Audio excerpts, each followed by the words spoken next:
Kung mas mainit dira sa Pinas, mas mainit diri sa Saudi, ano kamuya? Pa sa ano, sang frying pan. Wait lang. Paano? Frying pan na maitim. Ayan, ha? Oto. Wala yan, kainit-init. Wala yan, kainit-init. Ilagay natin sa ano, sa initan. Ito na ilalagay na natin yun sa ano, sa initan. Ilalagay ko na, ha, para to make sure na totoo na mas mainit dito. Ayan, sagit lang, wala yan. Tingnan mo, ayan.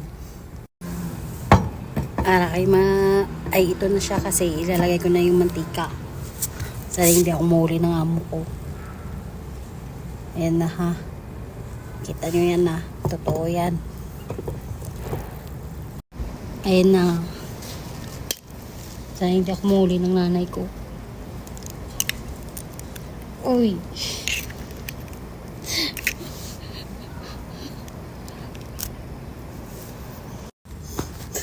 Nilagay ko na. Pero hindi siya naluto. Ano yun? It's a prank. Oh, pero nagputi-puti na siya. Oh. Pero try pa rin natin. So, ayan, hindi nga siya naluto talaga sa init.